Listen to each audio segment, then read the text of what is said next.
Alfie is a WOR race winner. Jensen makes it 5 in a row.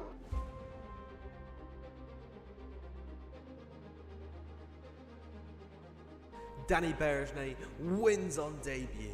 Shanaka returns to winning ways in WOR.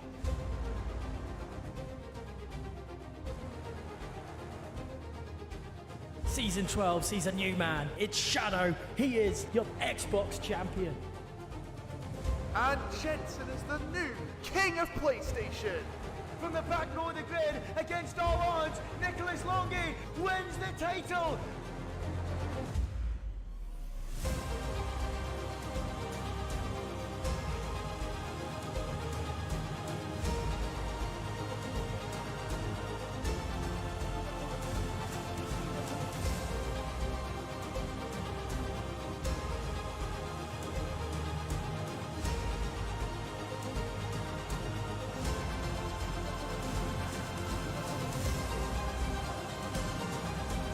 Goes past the safety car. What has gone on here? Furman spins. Stunning move from the Spaniard. He's taken out Rambo. Here comes Longy. We're going 4 wide down to turn 1. Oh, he's taking him out. Tomek to the inside. Got a win to Brazil. Absolutely sensational.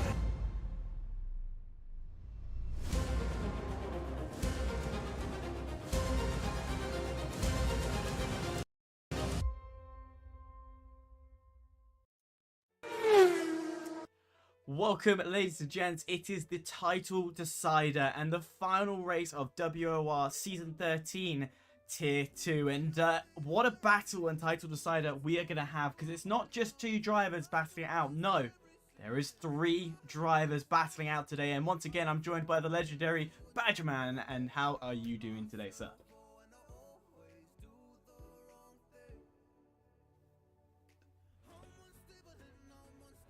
Still got a little bit of a cough, but you won't hear any of that during the stream, hopefully. Otherwise, I'm very excited for this. I mean, Jeddah, a great circuit for some on-track battling. 3 back-to-back-to-back DRS zones, which should make this very interesting. And a title fight that I don't think I've ever seen before, really, in sim racing. At least not when I was commentating over the, you know, variety of different leagues that I've had to commentate over the last couple of years. 3 drivers, and the crazy scenario that if you win this race today and you're one of those 3 drivers, you win the championship. There's no ifs or buts about it. There's no, oh, maybe a second place. No, there's none of that. You win the race if you're one of those 3 drivers: Harvey Cohen, Jeffrey Ritchie, Boelen Farrar. If you're one of those 3, you win the title. That's it. It's that simple. Beautiful. Yeah, of course, if they don't win the race, then we start to have to bring out the maths book, try and work out what is happening. And yes, don't worry, you're still there. Your just camera's really desynced compared to your voice from my end. So don't worry about that. But yeah, okay. It's gonna be interesting to see. I think that's a voice issue more than it is a camera issue. Oh god, you are delayed as hell. You are delayed as hell. Bear with me. I'm gonna kick you out. Bear with us 2 seconds while we try and fix a bit of a communication error problem. As he is desynced in voice. Let me try and reconfirm. Oh, hello. Is this better? You're in sync now. There we go. We are now resynced. The synergy is back. So you were the issue, not me. I'm glad. Blaming the guy. Okay, maybe because I've got. No, your internet. I'm not blaming you. It was your internet. It was your Discord or something. I'm not blaming you. I have 5 applications open and an internet that's being hoarded by God knows how many people. So 5? yeah. I have Spotify open for no good reason. Just Man, close that. I have like 10 applications open right now. What do you mean 5? Don't have an SSD in this thing. But back to the matter at hand. We're heading to Saudi Arabia, and what a track to choose from WOR to being the penultimate, to be in the final race. Yeah, certainly. I mean, it is a challenging circuit. It is, in terms of the average lap speed, actually the 2nd fastest circuit on the calendar. Number 1, obviously, being Monza. I think that's pretty clear. You won't win any trivia contest with that answer. But it's faster than the likes of Austria, France, Australia, Imola, Silverstone, which is obviously a very fast circuit, Spa. It's faster than that. And so this race will go by very quickly but it will be a lot of fun. It will be absolutely manic because there are very few slow corners around here. There's turn 1, section 1, 2. There's not even turn 13, even that's a medium speed corner. And then there's really just turn 27, the final corner, and that's it. Everything else is really fast, really flowing, and makes it difficult to overtake. But obviously the 3 DRS zones make it so that it's not impossible.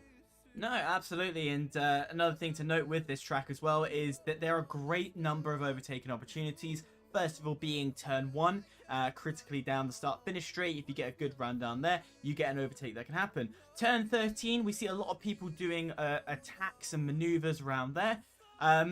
Through 14, 15, 16, 17, 18, you kind of don't really have the run. Well, you don't have the run into turn 16, but your run into turn, I would probably say 20, you could possibly mount a move. 20 is a flat-out corner. Not what 20, do you mean? 22. Sorry, I'm reading the wrong number. Yeah, here. okay. 22, there's a possibility, but 27 is really another major overtaking opportunity. Yeah, quick note about corner 22. I was actually commentating a 100% distance race on this very circuit yesterday. And I can tell you, the drivers do not like overtaking into turn 22. Because it's a very tricky corner in terms of its profile, that if you try to go side by side through there, you lose a lot of time, more so than you do in most other corners. So drivers generally try to stay away from a potential overtaking maneuver into 22. They prefer 27 or turn 1. 13, if you have a significant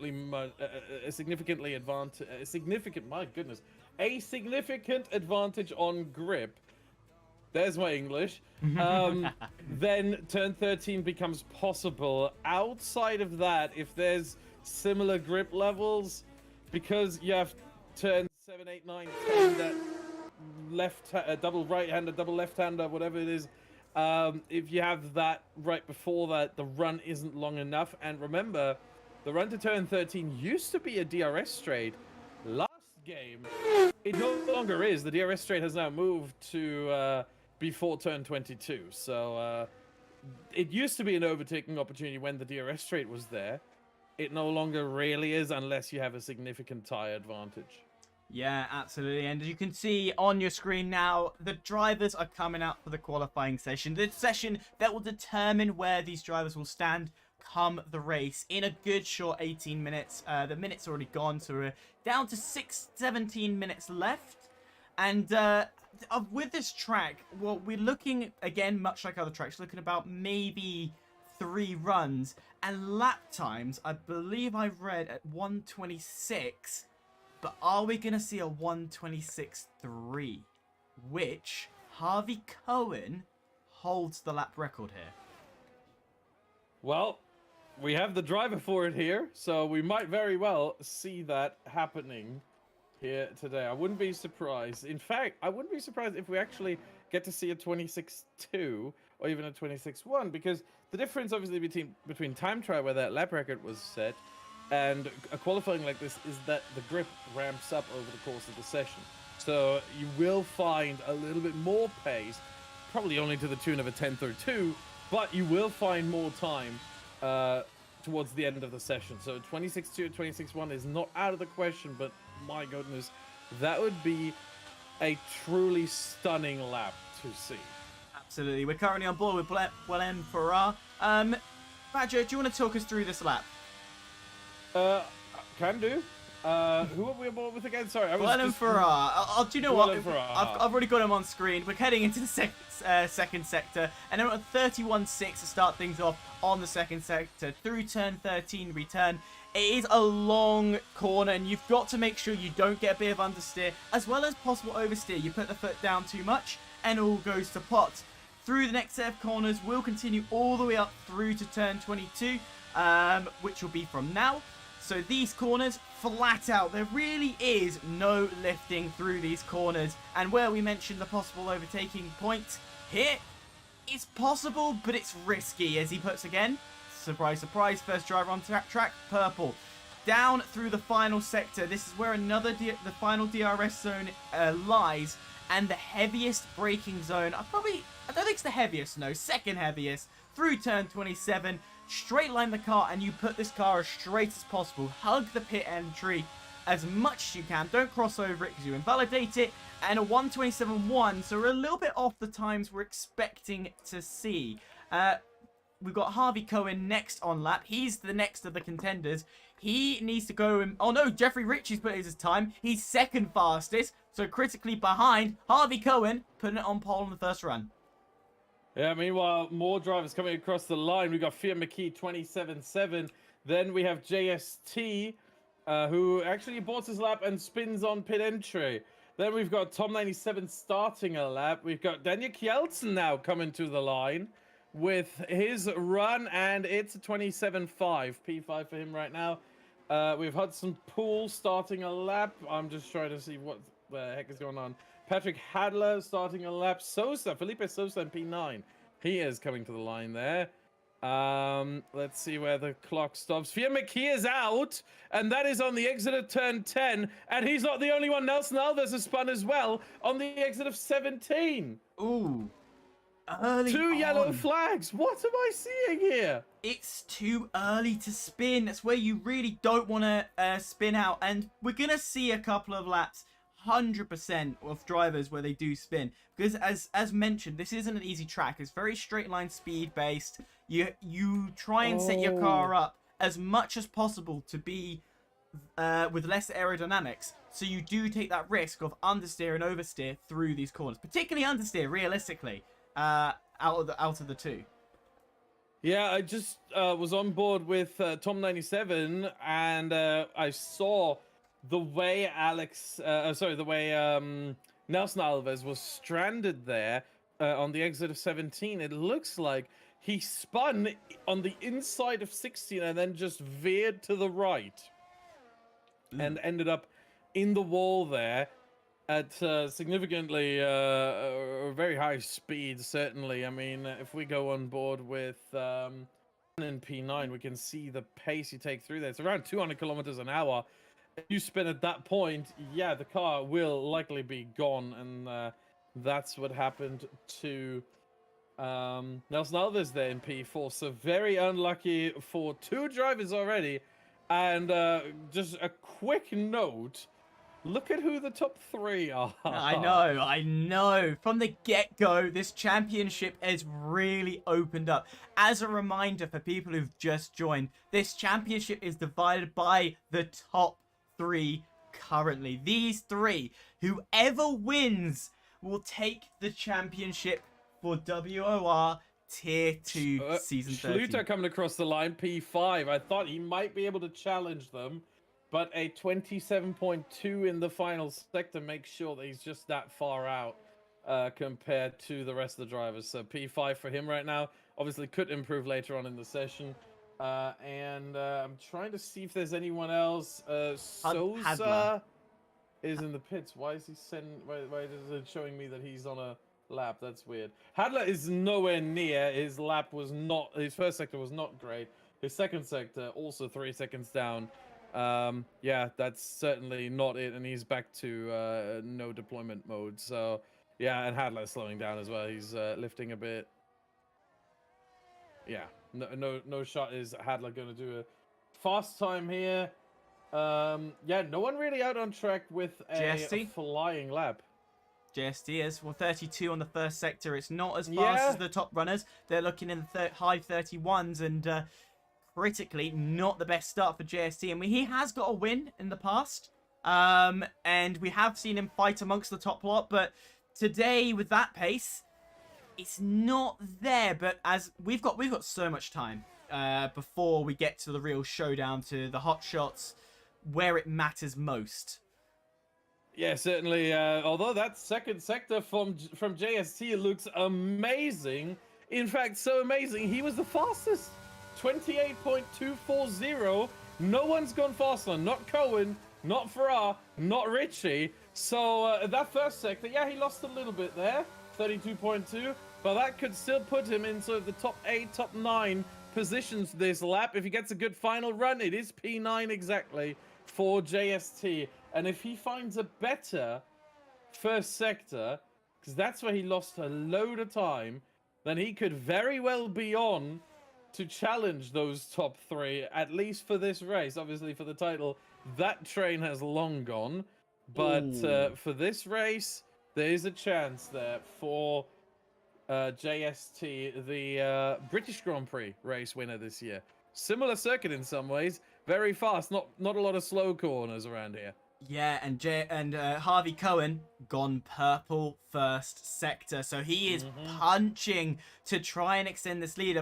All 3 are on a lap, so as soon as these drivers cross the line, I'm going to stick with Harvey Cohen for the entirety of this lap as he purples his midder, goes 2 tenths faster already, and we have about what, 5 minutes left of this session. So already it is, oh sorry, 9 minutes, I read the number wrong. It's spicing up, and they're willing to put everything out on the table. Here we go, round 2. The gloves are gonna come off soon, but they're gonna be sparring back and forth. Harvey Cohen's going to cross the line. What's it going to be? It's going to be a 1:26.8. That's pretty good. Here comes Paul Farrar. Farrar improves, but not enough. 26.9. Jeffrey Ritchie invalidated, so he's lost a round here. Yeah, but there is still more time. We said 8.5 minutes now left, and plenty of time. I think Daniel Kjeldsen is in the final corner as well. He goes green in the first 2 sectors. So far up by 3 tenths on his own time, so that could very well end up P3 even. I thought P4, but that final sector was stunning from Kjeldsen as well. So he ends up in P3, and ahead of Jeffrey Ritchie, the first driver here to split the 3 championship contenders. Let's see who else might be on a run. I'm trying DeBaker's to see on here. DeBaker's just started his run. He's currently Dojan? I think. No, he's on an outlap. My bad. Yeah, so DeBaker's on a lap currently. He's looking to improve his time. Currently P7.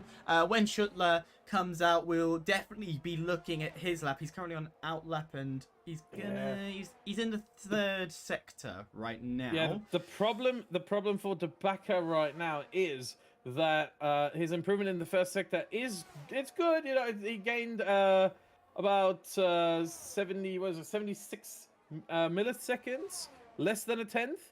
Middle sector also slight improvement. What's going on? Purple. Sorry, it just came up purple on my screen.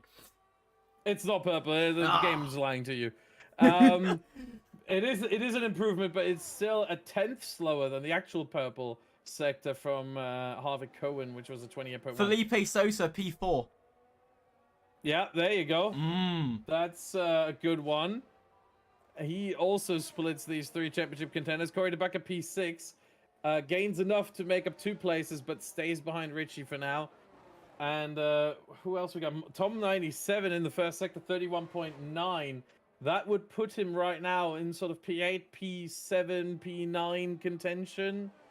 Right there where Mark Schluter is. Second sector, he's gaining 2 tenths in total now.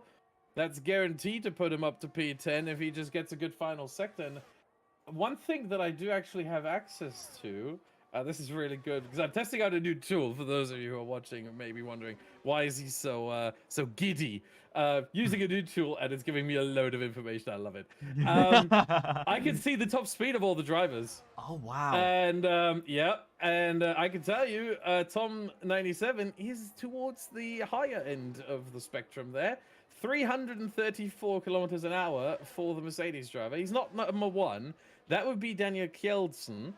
So if Kjeldsen loses a bit in the first sector, that might not be the worst thing, because he will gain it back with his top speed of 336 kilometers an hour in the final sector, where you obviously have the low speed, the low downforce, straight lines really, and about 2 corners really. In that final sector. So there we could definitely see Kjeldsen have an advantage. It should make it easier for him to overtake in the race. Number 2 and number 3 are tied, by the way, and that's JST, the race winner from Britain, as we mentioned before, and championship contender Jeffrey Ritchie, 335. However, it needs to be said, Cohen is on 333, so he has a bit more downforce on the car. Farrar, 331. He's 16th out of the 18 drivers here when it comes to top speed. So very high downforce setup for the Alfa Romeo drivers. So I love to see the variety here between those three. And granted, the variety is really only like, what, 2 clicks of the front wing, or 1 click front wing, 1 click rear wing. It makes up about 2 kilometers an hour.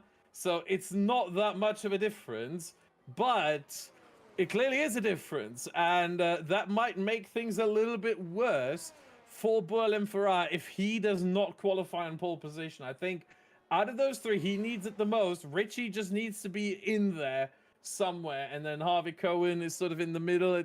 Yeah, P2 would be okay for him if Richie starts on, or if Farah starts on pole. Absolutely.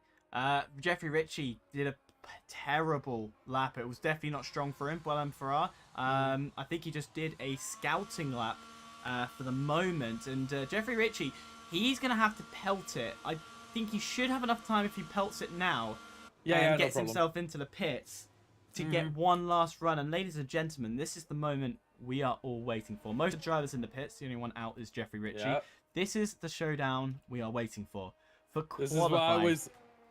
This is what I always like to call the calm before the storm right now. Everyone's in the pit lane. We have I see one driver driving out. I don't know who it is because my map hasn't. Marcus Thiel. Oh, has he joined late? Yeah, he's joined late. There you go. That's why it's because on my map it shows F1-75-19, which 19 is his card number, and F175 is of course the Ferrari model, I guess. So that's why that is not completely accurate. I gotta fix that real quick. My bad. There we go. And there you go. Now he's showing us THA. Yeah, so Tauler, then Debaka out, and Dovzhan right now. They are the 3 drivers that have just left the pit lane there very early, in fact. And Tauler is going to get 1 run in. It might not be for the worst. He's actually going slow here. Does he wants to let Debaka by. Interesting. Going to use use a slipstream off him. That would be the best way to do it.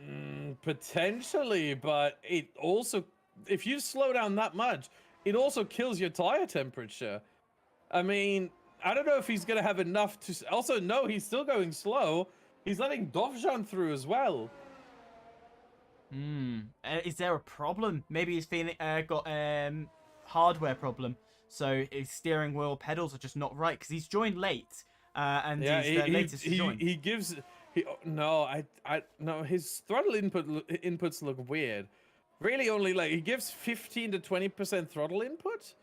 And he regularly lifts off, just goes off the throttle fully and then gives 15 to 20% again, and now he warms up the tires, almost spins it. But anyway, we have our first drivers on their laps. That would be Debaka. Debaka's not done too bad. Yeah, he's not done too bad to put himself in P6. You know, he's not been a name that's been up near the top. He's not really contended against the leaders, but to go P6 on the final race definitely puts a mark going, you know what, I didn't have a great season, but let's go out with a bang. And I would love to see it. Hudson Poole.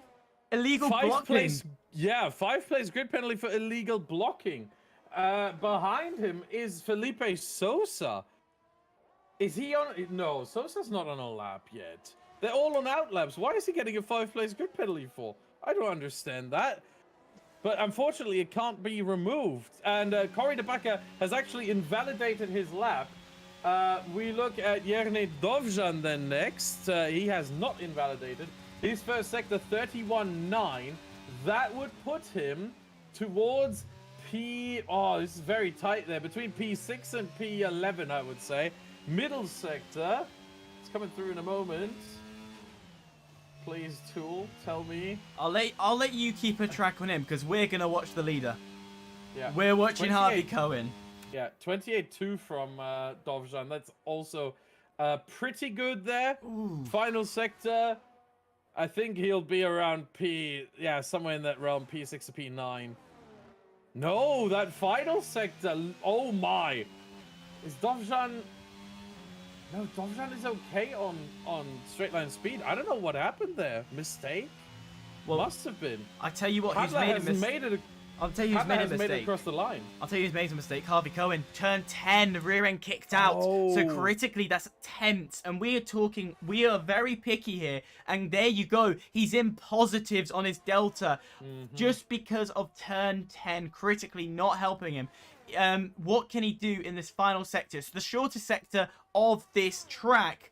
And he comes up to turn 27. Here we go. What has he got? He's got to really take that tight line, power out of it. Has he got enough? Hold on. Farah. Oh, Tom 97 disqualified. Oh, he's spun after turn 13. And he is now disqualified because he couldn't get away in time. But Farah, Kjelsen, and Richie all invalid. Sosa as well. That's what I was trying to get at. Oh, wow. They have all invalidated. Debaka on his second. Oh, no, Debaka's in the wall. Jeez, that was a heavy impact. Tim Alders now across the line in just a moment. And it doesn't look like he's improving. No, he's not. So I don't see much green on my screen here. There's not much going on towards the end of the session. I'm surprised. So Harvey Cohen, even though he did make a little mistake into turn 10, he does pull off a 126.8. This is nowhere near his 126.3 that as I said, he holds the lap record here.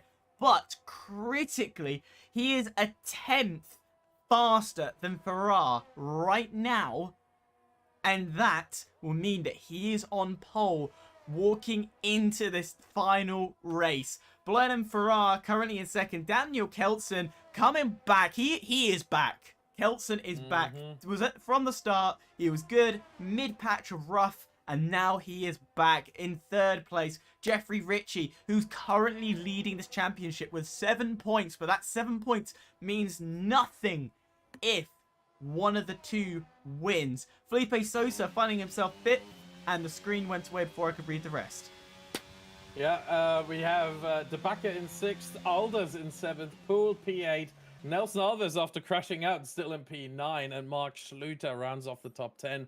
Jack Dan then in P11, Patrick Hadler P12, Dovjan 13, JST 14, Fian McKee 15, Alex Bolger 16, Maloney 17, Marcus Towler 18, and Tom 97 surprisingly and weirdly disqualified. Yeah, not sure about that, but yeah, Hudson Poole will start actually from P13 after he got that 5-place grid penalty for illegal blocking. So it will be Nelson Alves starting in P8, Schluter 9, Jack Dan 10, Hadler 11, Dovjan 12, and then Poole in 13. So a slight change there. But most importantly, Cohen, Farrar, Ritchie 1, 2, and 4. That is very... well, you break the track limits, your lap doesn't count. Unlucky. Absolutely indeed. As we are going to get into it, and what's the weather like at the moment? It's Jeddah. I mean, what do you expect? It's dry. I have to double check. Yeah, it's dry. It's gonna stay dry. This is like levels of this Bahrain levels of dry. Really, this is the one thing that, however, is expected. I'm actually gonna wait to see if maybe track and air temperature might change, because they usually do. Even though those changes are probably going to be quite tiny, but it might make a difference once everyone's loading in.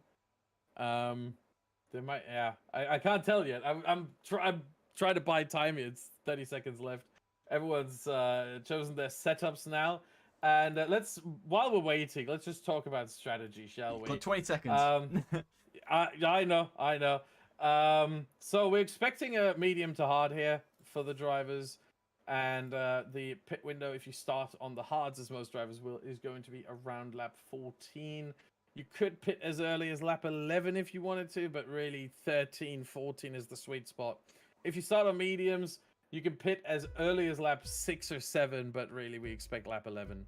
For one last time, in Season 13 with Tier 2, the 5 lights are showing, and we're off, and we are racing here in Jeddah. And it's already looking to be a good start for Farrar. Farrar is going to take the inside. But it's going to be Cohen. Cohen's going to have the inside line to return back at him. And this is critical. Who's going to get track position off the get-go? Jeffrey Ritchie can't move up into 3rd place, and there, Farrar will be taking the start of the race, but Cohen does have a good line through the S's. If he can stay close, there might be a move down into turn 13, but it doesn't look all too well. As you can see, Kelton running wide. That might open up an opportunity for Jeffrey Ritchie. Jeffrey Ritchie needs to get in this fight. He tries around the outside. There's no room there. Can he put a switch back? Not just yet. There is a bit more of a straight coming up. As he heads into turn 16, it slows down, but then it all speed ramps back up through turn 18, 19, 20, 21, which are flat out a piece. So we stick with Jeffrey Ritchie. He critically needs to get past that McLaren, but it doesn't look possible on this first lap. Yeah, but you got to play the long game here. It's all about strategy. I think we know this from many a race that we've had to commentate together here so far this season. It's all about strategy. If you just stay with them, you know, things might open up. Literally everyone, by the way, is on the hard tire. There is not one car on this circuit right now that's not on the hard tires. So strategy pretty much the same for everyone. The question is, who's going to be the most daring when it comes to the undercut? How early are you willing to go? And how much are you willing to ruin your tires in Daniel the process? Kelton down the inside. Yeah, Daniel Kelton going to the inside of Cohen. Now he's going to have to fight it around the outside. But this has not worked too well. This is now going to allow Ritchie to go up round the outside of turn 4. And that is not going to work for him, as Kelton does fend off quite nicely. He needs to be careful not to break a second gap and lose touch with Cohen. Because yes, he may not be in this championship fight, but himself, he could, he's not close enough to really steal points off the other drivers, but he needs to secure 4th place for himself. Yeah, certainly. That's still another championship battle that we have to keep an eye on. And it's not the big one, obviously, but it's still one that's somewhat important to the drivers, I would say. And he really wants to keep that. I have no idea. Migrating host, it looks like a decent lobby. Has Jordan done it? Has everyone left? No, only you have left for me. Oh, no. I think it's decent for you, mate. Oh, sugar. All right. Yeah. Stay tuned as we'll try and get back into the racing. Well, very I can do radio commentary in the meantime. Yes, screw it. Do radio. We have, by the way, an air temperature of 26 degrees Celsius, a track temperature of 32. So not much difference there, surprisingly. As Farrar is still leading the way. Cohen 2nd, Kjelsen 3rd, Ritchie 4th, Debaka in P5, Sosa 6, Alva 7, Jack Dan P8, Alders 9, Schluter 10. That is the situation right now. They're all in the DRS train all the way down to P12, Patrick Hadler. JST in the pits again. Fear McKee getting a 3-second time penalty. And yeah, JST's going back to hards. He's trying to make it to the end. Marcus Towler retires in the pit lane. His day is over. And Bourlem Farrar has actually caught up. Oh, has not caught up, has actually pulled out. Almost a 1-second gap to Harvey Cohen already. It's slightly over 1 second, but remember that high downforce setup that he's running is going to hurt him in the final sector here. So 1.1 right now, it might as well come down to 0.9 when we get to turn 1.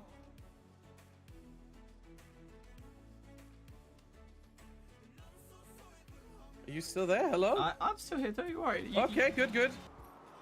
I was just worried because you didn't say anything. But yeah, we are on lap 4 now. We are on lap 4. It said that you rejoined, so are you back in? I am back in, but bear with me 2 seconds, because you, ladies and gents, you can't see it yet. We are back in. We are back to racing. Here we go, ladies and gents. Back to racing in Jeddah. Ooh. Oh, Farrar! Oh my goodness, did he spin? He almost spun.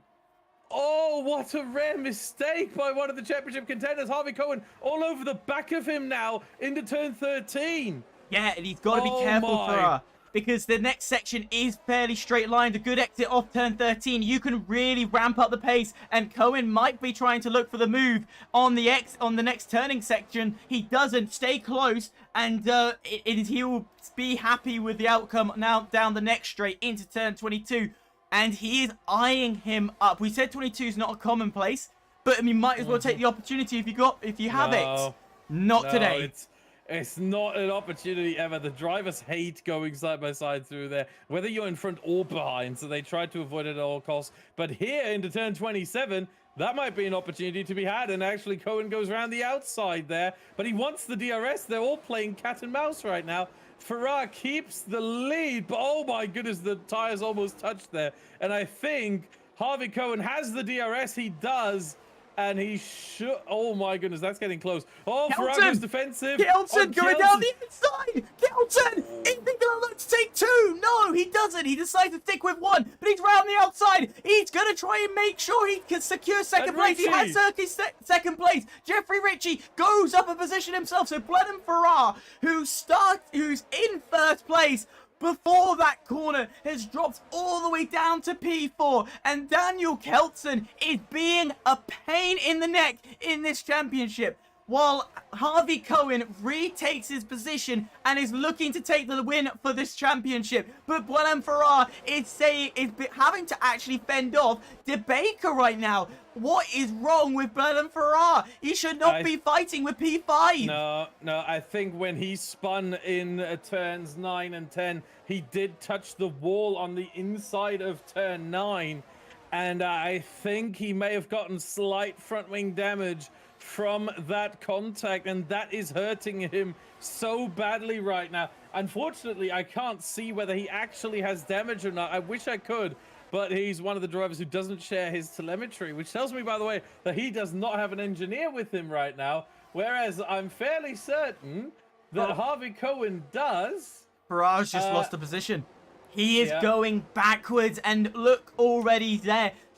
Nelson Alves, he's already up the rear end of that Alfa Romeo, and I don't think it's just going to be one there. He's also got the flashing red light as well. He's got no ERS. Blenheim Farrar, in this point in time, is not in contention to fight. Bit further back, literally a car back, is Felipe Sosa and Schuttler exchanging places, going side by side through turn 1, and oh, ever so close. Sosa gets ahead, but he gets a bit squirmish out the exit, and Schuttler is now got an opportunity. If he can stick close through the S's, and maybe he can mount a move into turn 13. All the drivers turning it up today to make sure they go out with a bang. Has Schuttler got close enough to mount a move in 13? No. I tell you what, barring a miracle here, I think Blenheim Farrar's race is, or championship hunt at least, is borderline over. He needs a safety car. He needs to be able to change his wing. Then he might be back in this. But for now, it does not look too great for the Algerian driver. So I think this is going to be, right now at least, it looks like it's going to be Cohen versus Ritchie. It might be, but you have to put in the middle of there Kelton. He's being a pain in the neck for this championship. So Ritchie's got more work to do. Qualified P4. He's finally up to P3, getting 1 position here. But he's still behind the driver that he doesn't need to be behind. He needs to be ahead of him dramatically. So in my eyes, and I don't know if you'd agree with the strategy, I would want to get past Kelton as soon as possible, so you have your championship rival right in front of him. You can see that both the drivers looking to try and make a move on the race leader and championship leader at the moment, if we talk about live results. See, I disagree. Thinking strategically, it's okay to have Kelton there. It's very early in the race. You don't have to sweat it. Let Kelton and Cohen do the battling. Maybe they'll come together, you know? And all of a sudden, that plays into your hand if you're Jeffrey Ritchie. So I wouldn't be too fussed about it. I would just try to stay with them as close as I could and, you know, prepare the strategy. Undercut, if I was Ritchie, I'd have a very strong look, a very stern look at lap 12. It's considered quite an early undercut, quite a severe undercut, but it might just do the job of getting Jeffrey Ritchie past Kelton and Cohen. And at that point, you know, that's really your best option to have, is to say, you know what, I gotta risk it, literally for the biscuit. So the undercut lap 12 it is. for Jeffrey Ritchie, but we are still a couple of laps out. A lot can happen, and Kjeldsen fancies a move on Harvick Cohen into the final corner. He will have the DRS. He's almost alongside, pulls back behind him, but he has DRS again. Is he going to try it now? Yeah, he might try it now. Inside. He's going to go for it, but you can also see Jeffrey Ritchie knowing that, right, if Kjeldsen's going to make a move, I've got to make a move on Cohen. Now, Kjeldsen in the lead of this race. This now changes everything up for the championship. Matt will be involved to work out who is, if potentially, if Cohen can actually win this championship, if Jeffrey Ritchie is right on his ass. Now, I'll let you do the maths. I'll allow you to do it, but this could all chop and change dramatically. Yeah, right now, Jeffrey Ritchie likes this very much. He wants Kjeldsen to be in the lead because that means Ritchie's going to win the championship because both drivers, Cohen and Farah, are behind him by 7 points. So if they don't win, then they need at least one other car between themselves and Jeffrey Ritchie, and right now that's just not the case. Cohen and Ritchie right next to each other, and Farah actually a couple of places, 3 places behind Ritchie. So right now, Jeffrey Ritchie likes this. That's the leader's advantage here coming to play for him. So he's not too fussed. And that's what I'm saying. Just be patient. Kjeldsen clearly seems to have a very good pace. So why not just wait and see how it shakes out? And now, all of a sudden, right, when it comes to sort of eyeing lap 12, I wouldn't be too fussed anymore. I'd think, you know, maybe 13 now looks better. It's really a question of, like, what do you want to achieve? What do the others do as well? So we're going to get to that point in he's taking it back. He's taking it back.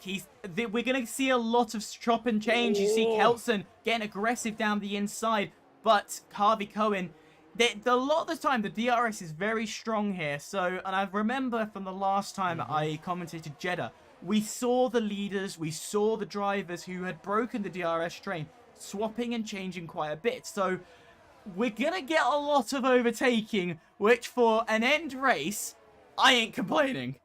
No, I'm not complaining either. Absolutely not. This is what we want to see, and with 2 championship contenders involved, we have a yellow flag. That's Hudson Poole retired in the pit lane there. Nothing to worry about. We stay with this battle here.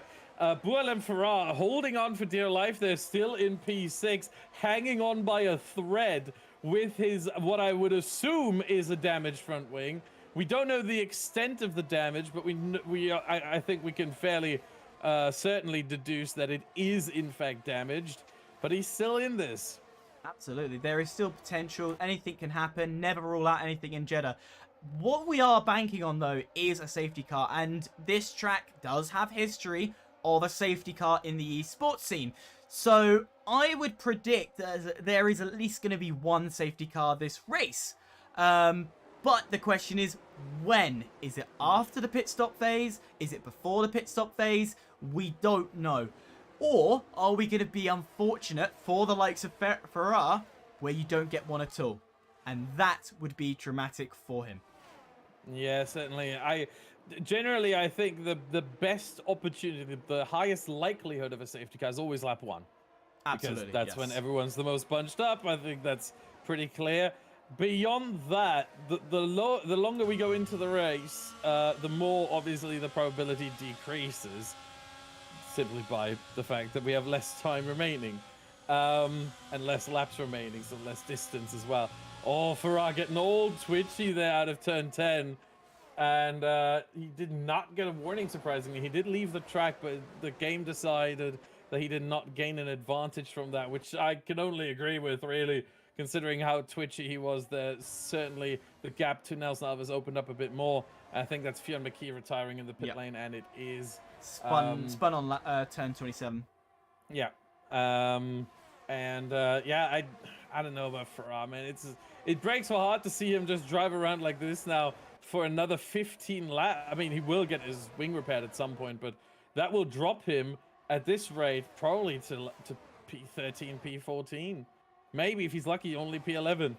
Yeah, and Daniel Kjeldsen eyeing up another move, so maybe Daniel has the pace once again to retake the lead of this race. He's ever so close, but is that straight line speed? You said he's one of the fastest straight lines, so here we go.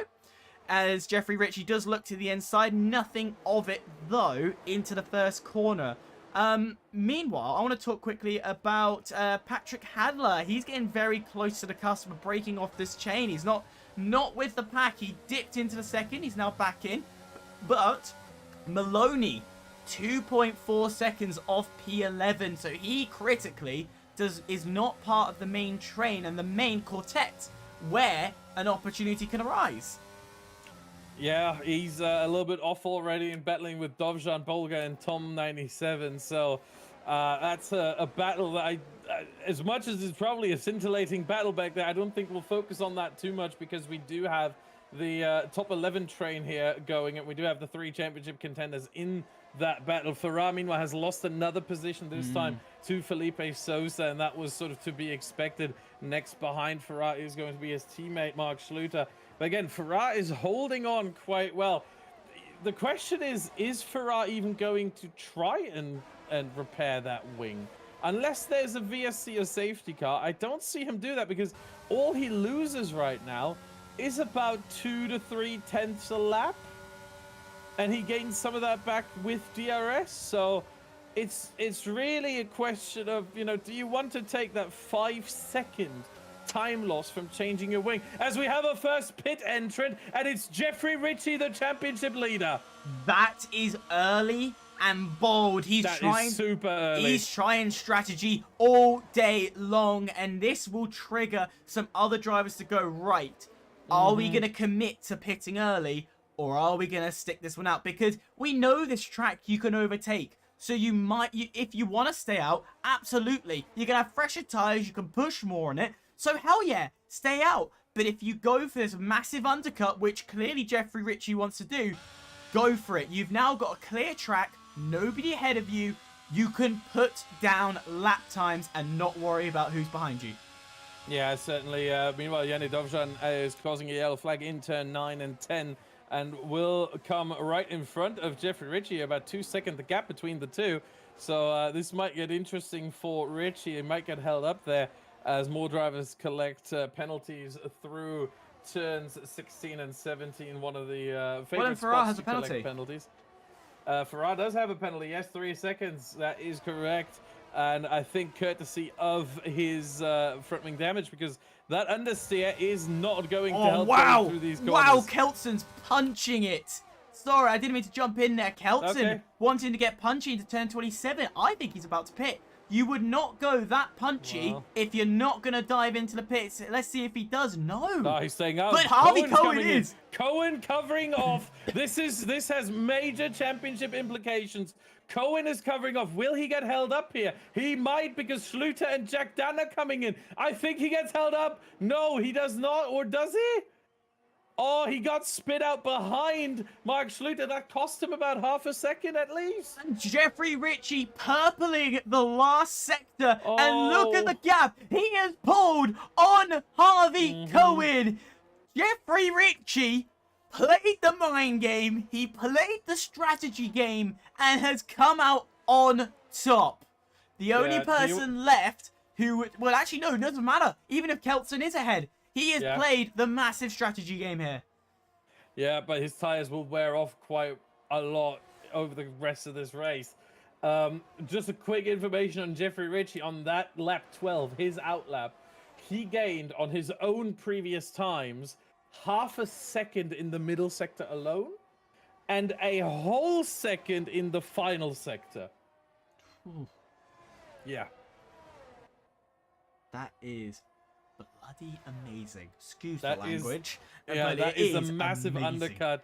A massive undercut, and it absolutely 100% paid off for Jeffrey Ritchie. Now, if you pit now, you're going to be behind Ritchie and most likely behind Cohen as well.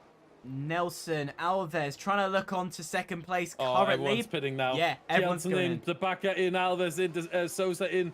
Farah stays out. I think, this is smart from Buelem Farah, because he has to stay out with the front wing damage. He has to hope for a safety car when everyone exits the pits, and there might be some carnage, and Farah would be the one benefiting from that. If there's a safety car caused on pit exit, well, Farah gets a free pit stop at this point. Yeah. And he might very well end up ahead of Harvey Cohen with the new front wing. So yeah, Kelton has dropped back behind Richie and Cohen, so he's lost out massively, and it's all fair game between Richie and Cohen. Cohen's trying to close down that 2-second gap that he has, but you are right in saying we are now, for anything for Ferrari, we are banking on a safety car to come out. So yeah, stay out long, hope that comes out, and you pit under it. Get that wing fixed, and you're back in the race. In fact, I wouldn't be surprised if Ferrari has decided to switch his strategy to a hard to soft. It's very, very difficult to pull off here, but it is possible. But for that, you have to pit around lap 17 or 18 for soft tires, and then go with the remaining 7 or 8 laps. And he would have to go on an absolute tear in order to make that strategy work. I'll tell you who's on a tear. Shuttler looking to put in a lot of ERS usage to try and get past Felipe Sosa, currently in P9. We are aware there's a few drivers up ahead. I'll get that up on screen for you. 3 drivers who have not pitted as of yet. They have gone past the pit start finish line, and they are not deciding to pit. So that's Ferrari, Alex Bolger, and Tom97. You possibly going for an alternative strategy, or sticking to their normal strategy and waiting that bit longer for fresher tyres. Yeah, quick information. Meanwhile, I just checked between Jeffrey Ritchie and Harvey Cohen.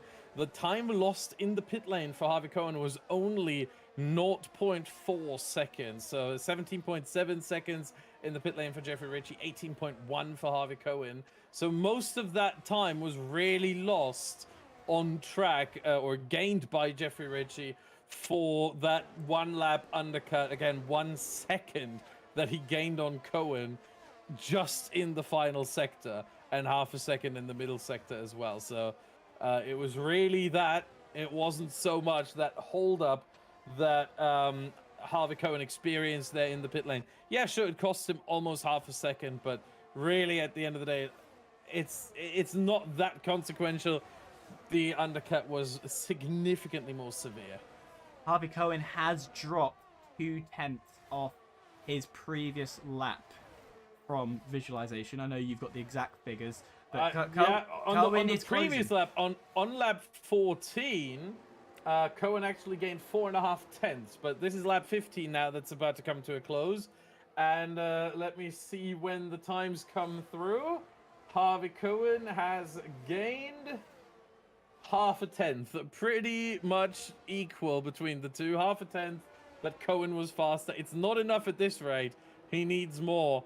Willem Ferrar still sticking it out in front. He's doing everything he can after that costly mistake. He's playing everything right. If I was his strategist, if I was his engineer, I'd tell him, yeah, stick it out. You know, you don't lose that much time. Then again, on the last lap, compared to Ritchie and Cohen, Ferrar lost 1.5 seconds with those old hard tires. There is a yellow flag, however. That is Patrick Hadler. He is going again, though. He just spun in turn 9, and he is going again. Green flags all around. But, my goodness, Willem Ferrar, I respect it. He's trying to hold on for dear life, trying to hope for a safety car. And if it doesn't happen, well, then it doesn't happen. But, yeah, how heartbreaking the story is for Willem Ferrar. He came in 4 races late into this tier. 4 races that he missed out on where he could have scored plenty of points.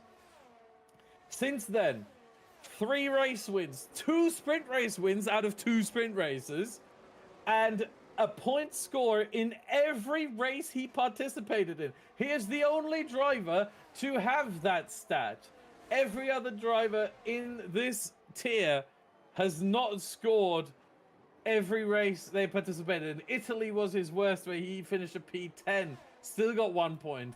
Abu Dhabi, P9, 2 points. But from there, P4 or better in every race. Willem Ferrar, such a heartbreak. He was primed to win this championship, but the 4 race, yeah, debt, I guess. weighs too heavily on his shoulders. It is so disappointing, and you know we've enjoyed his racing. He's very, very thoughtful in his way he races. It's very strategical, but it's also pushy. You know, he likes to get his elbows out at the same time. He has the cross between the two, and it's brilliant to watch. And I tell you who's another person we've enjoyed watching as well, who's not in this championship, but I wish, well, I think we both wish he didn't dip in the midsection, is Keltson, who has got himself within DRS range of Cohen. That man can fight. He definitely puts his elbows out. He went from, you know, he doesn't qualify very well. He's not a qualifying pace man, but his race pace is beyond anything of these drivers. He knows how to push that car beyond its limits and still come out on a brilliant point position. So the fact he's not in this championship contention, it is again another disappointing situation, but he's making up for it for a brilliant show tonight. Yeah, certainly. I think he's certainly one to keep an eye on for next season if he decides to continue here in WOR, which I would hope he does, because this is where the stars of tomorrow are born, right here in World Online Racing. And Daniel Keltson might very well be one of them. Not quite there yet. He's a diamond in the rough, but you know, with a little bit of pressure, he might just turn out to be one. And we see the race pace. He has to work a little bit on quali pace and I guess consistency when it comes to just staying in there, even if misfortune strikes, just motivation maybe. But the race pace he has is absolutely remarkable, and Daniel Keltson certainly one to keep an eye on for the future, as are really almost everyone, at least in the top 5 right now, and then a bunch of other drivers here as well. I think Corey DeBacca, I haven't even, is this his first race in the tier?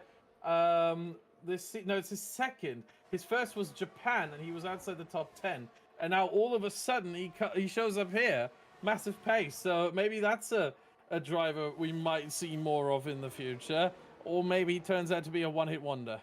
Well, you don't know. We don't know, but he's going to line himself up against Nelson Alves, maybe to mount a move. Does he have the ERS to see the rear end? Yeah, he's got ERS. His driver ahead doesn't. So he's got something to fight with. He's not going to do it on this lap. But Daniel, just to point out, actually, Harvey Cohen closing that gap to Jeffrey Ritchie. But critically, the man out in front who's trying to hold out, he's going to have to pit soon.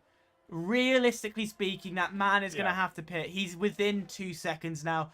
Well, Farrar, you've tried your damned hardest. And my prediction of at least being one safety car still has not arrived. It's so unfortunate to see. Yeah, it really is. I think at this point, Willem Farrar's tires should be around 65 to 70% wear, at which point they enter puncture territory. And Farrar surely will have to pit soon, go on the softs, or I wouldn't be surprised if he just ends up retiring altogether, knowing that he has no chance in this. But he's sticking it out for now, and he should be pitting soon, certainly.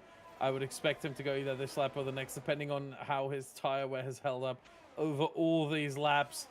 My goodness, just one tiny mistake early in the race. I think what was it, 6-7 laps in? Yeah. One tiny mistake, and it cost him basically a shot at the championship. For us staying out, still holding on for dear life. I just want to make a quick point. Willem Farrar could also, if he does stay out, he could screw up Jeffrey Ritchie here, because he's fighting for position. This isn't a blue flag situation. Yeah. Harvey Cohen's been closing that gap ever so slowly. It's a very slow pace that he's been doing it. He's run out of ERS. Yeah. But Willem Farrar, if he puts his elbows out, Harvey Cohen's back in this. Yeah, true, but do we really want to see the championship decided this way? A car that's basically out of this race based on, you know, a mishap and then strategy getting involved in the championship fight between the remaining 2 drivers? Do we really want to see that? I'm not so sure we do.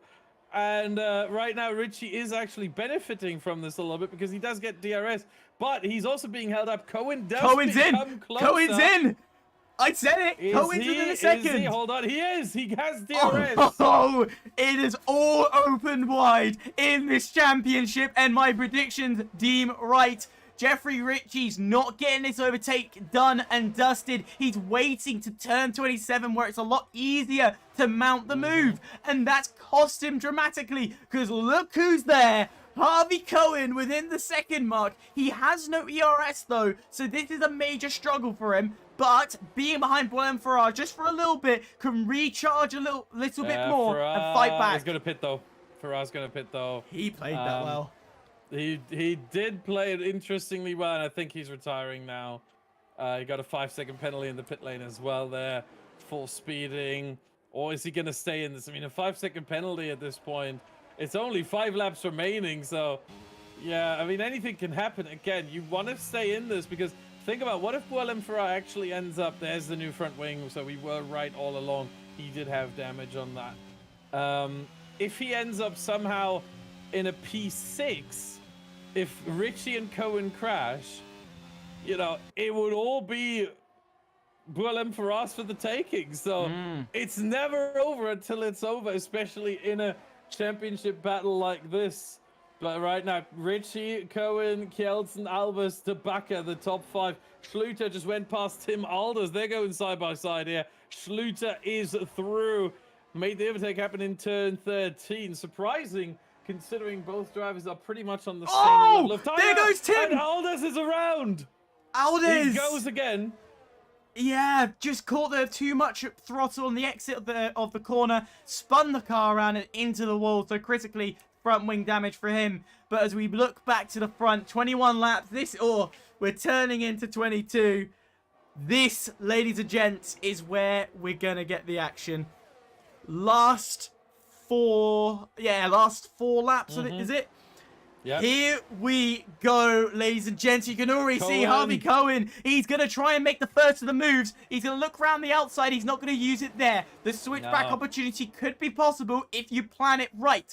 But he does not take advantage just yet. Play a bit safer. And you can see that red light's not flashing anymore. He's charged up enough ERS so he can actually make a move here.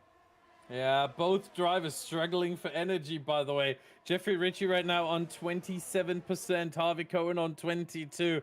They are both struggling for any bit of electric energy that they can get into that battery. Daniel Kjelsen, on the other hand, he's at almost 60, but he's in a very unenviable position.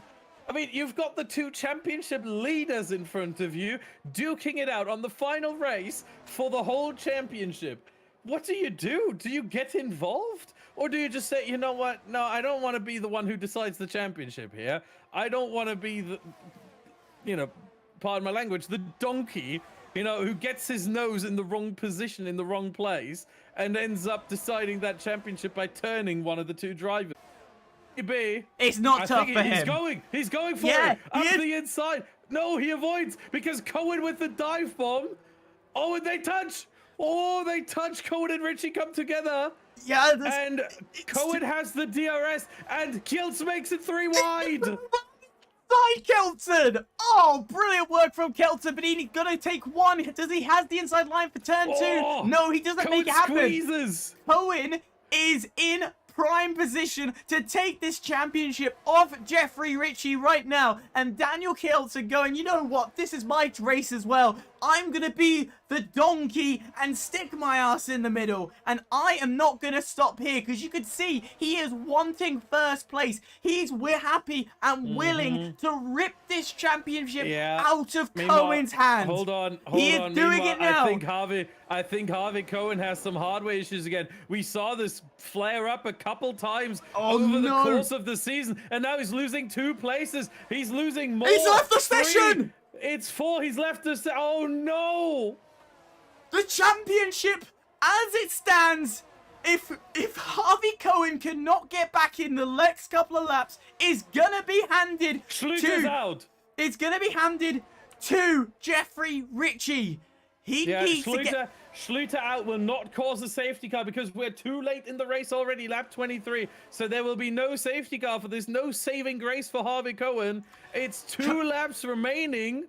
when we finish this one. Yeah, and now Harvey Cohen has Alves joined back, down the inside. But it might be too late. Yeah, Alves down the inside of Jeffrey Ritchie, pushing him further back. You know what? With that position there as well, Jeffrey Ritchie is really going to have to fight to try and keep second place here. He wants to maximize as most points as possible. This championship has just been decided. But no! Jeffrey Ritchie! He's gone into the wall! I swear he just went into the wall. He's ghosted amongst all of them. He's dropped back into fourth. He's still ghosted, so he might try and take advantage of the situation or be a ghost and try and push through the remaining drivers. Daniel Kelton pulls a second gap. He is now clear of the quartet. He's got this race up ahead and in a good position. But Nelson and Baker getting involved with the championship fight with the Ferrari driver. Yeah, meanwhile, Ritchie running wide to back up the inside. They're going side by side. This is not a position you want to be in for turn 16 and 17. And DeBacker pulls out of it at the last moment there. Thank goodness, I would say. But Harvey Cohen, meanwhile, has pitted for a new front wing as well. So it wasn't just that. He also got some front wing damage somewhere, clearly. And he's now back out in P12, 5 seconds behind Farrar. And Jeffrey Ritchie holding on to P3. I don't really understand why he's fighting this so ferociously. If I was him, knowing Farrar's P11, Cohen's P12, you know, you don't have to battle this. Just bring the championship home, lad. Nah, do it for the fans. Come out with blaze of glory. This is the last lap. The last lap of the last race of season 13. You've got to go out with a bang. And boy, they are, as Baker is going to look down the inside. He's also going to try and get slipstream off Nelson Alves. Round the outside will go Jeffrey Ritchie. He will take the inside line. But further back, Baker is wanting to fight it out. Wheel barging with Nelson Alves in the Haas. And Ritchie's going to try and pull away as much as he can. But Baker, round the inside, he's got the inside lines, and he will take the position off Alves. The last opportunity for these two, well, technically these three to fight, is at turn 27, realistically. So this could come down to the wire to who takes second. Yeah, certainly. DeBacker's getting closer to Ritchie again. Kjeldsen is running away with this one, and what an end to his season that would be. After all the ups and downs that he's experienced, he ends up, as things stand, winning this race behind Jeffrey Ritchie. Not quite, you know, in the dry, but he only has about one more sector to go. In fact, exactly one sector to go now. And it looks like DeBacker and Nelson Alves are too far away to make anything happen here. And Jeffrey Ritchie might bring this one home in P2. Kjeldsen through the final corner now. And he is going to take the victory here. Daniel Kjeldsen, the Norwegian driver, winning his first race of the season. He's been on the podium 3 times before. Each time he missed out. And Jeffrey Ritchie is your WOR Season 13 Tier 2 champion. What a run from Jeffrey Ritchie. There was a point in time we questioned if he was actually going to win this. A little dip again, much like Daniel Kjeldsen, in the midsection of the championship, but he still prevailed, keeping the points going, just keeping the numbers up. And there, ladies and gentlemen, on your screen, champion of season 13, tier 2, Jeffrey Ritchie. And boy, has he put on a show for this season. Yeah, certainly, but he was not the only one to put on a show. I gotta say, huge thanks to all the drivers that participated in any of the races, because literally all of the races were absolutely stunning shows that they put on, that we were allowed. I don't know who let me into the commentary booth, but questionable. I stole the key. Don't tell anyone. Ooh. but thanks to all the drivers for putting on these great shows that we lended our voices to, and congratulations to Jeffrey Ritchie on winning the championship. But I gotta say, my heart goes out to both Harvey Cohen with his computer issues there, once again ruining his race. Not the first time we've seen it, and he needs to sort that out for next season. And Buell Farrar came just a little too late. That, let me calculate real quick. That's 50, 68, 69, 77 point gap that Jeffrey Ritchie had after 4 races to Buell Farah, who was still in Tier 3 at the time, just proved to be insurmountable. But my goodness, he gave it a good fight. I gotta admit that. Buell Farah, I think, one of the future stars of F1 esports, as is obviously Jeffrey Ritchie, as is Harvey Cohen, as is probably Daniel Kjeldsen as well. And there might be a few more here that can take this title as well. What a season. Congratulations to Jeffrey Ritchie. Yeah, and talking of Jeffrey Ritchie, I'm just dragging him in. Oh, really? All right, we're dragging ourselves in. Okay. Talking of Jeffrey Ritchie, we have him in the commentary booth. Jeffrey, congratulations. You're the season 13 Tier 2 world champion. How do you feel? Feels pretty good. It was actually quite. I did not expect that. I don't know if you can hear it, but I'm a little bit sick as well, so I was definitely not feeling optimal for today. But yeah, I saw Bualem. I think he had damage. He did. And yeah, Harvey. That's so unlucky. He disconnected right at the end. So yeah, I mean, it would have been a nice fight to the end. Me and Daniel and Harvey were definitely up there, and I tried a nice undercut, which had me gapped for a little bit. But yeah, the one lap older tires also is quite difficult, and I was just low on ERS, and then Bualem also stayed out and helped me back a little bit. But yeah, overall, I can't complain really. You know, I got the points I needed, and it secured me the championship win. Absolutely. And talking of the season as well, that's 3 wins, 1 sprint race win for you. You've got another 1, 2, 3, 4 podiums, 2 on the sprint race, 2 on the actual race. There was a couple of races where you didn't do also well. So Spain, Britain, and Belgium and Austria. Did those races, did they worry you for your championship? Yeah, those races were not optimal. I think personally could have been lack of practice, or I could have been not feeling so well. Like the Japan race, I physically couldn't drive. I felt so bad. So yeah, definitely it would have been nice if you know, I was just physically more fit as well to be able to drive those races. But yeah, other than that, I can't really complain about the races I did. I think that overall was consistent enough. Results could have been a bit better for some of the other races for sure. But you know, I also have my good tracks and my bad tracks. So. Absolutely. Badger, anything for me? I'm just looking at your lap times there for the medium stint, because that was quite a long medium stint. First of all, what was your tire wear there at the end? How high was it? I believe it was only 65%. I have quite a low tire wear setup, so yeah. I'm able to run more laps on the mediums than on the hards actually.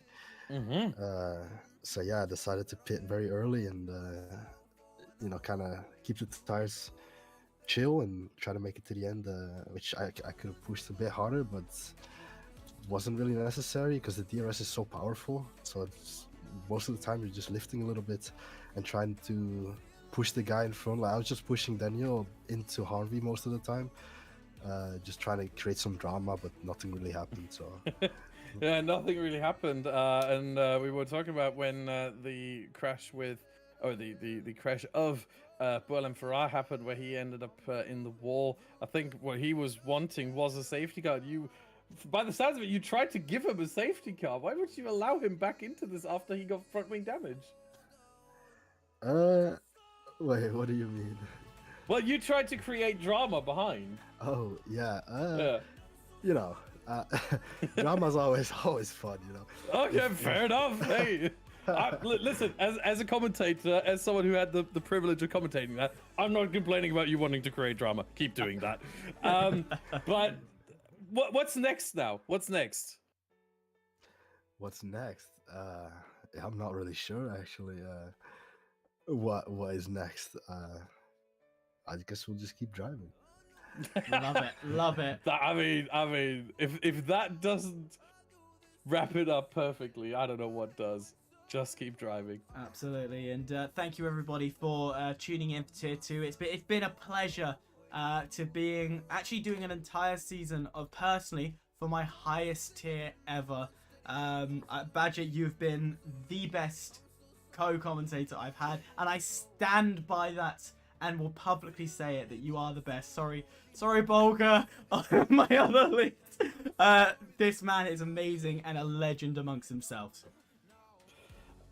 I don't know what you're leaving me on that. How am I gonna respond to that? you just praised me to high heavens. I can't possibly accept that. I've worked with better than myself, so I know I'm not the best. But I gotta say, it was an absolute pleasure working with you. And the one thing I have to say, considering how it wasn't that long ago that you started commentary, you've very much improved. So I'm very excited to see where you're going. And how's the DHL thing going? Yes. So for everyone who doesn't know, and this is a little bit of a bragging moment, I was selected for being one of the 12 finalists for the DHL Commentary Challenge, which will, if I win, put me to preseason testing in Bahrain as a commentator. So that will be great fun. I am waiting results for the top 3. Is the current situation. So there were some big names who did enter. I did find out that George Morgan was one of the names who actually tried to compete. I saw his lap 3 in Britain, which also was my selected area. But it was it's been amazing. It's been amazing. And with that being said, we wait upon news for season 14. I know that the WR team have teased the opening track to either be Brazil or Britain as an opening track for next season, and I look forward to it. Anything from you, Badger, before we end this? I mean, I think we just have to, at this point, also thank WR for allowing us here, for organizing everything. Luke, the head honcho of the whole operation here. Everyone, go subscribe to this YouTube channel right here. Click the subscribe button down below. Go and follow at WOR League over on Twitter. And I think that's where Season 14 news will be announced. Absolutely. Stay tuned. And the action does not end here, of course. We still have the action of Xbox Tier 1 still battling it out. So if you want the juicy action, the juicy racing, then stay tuned because there is more tomorrow with WOR. Good night.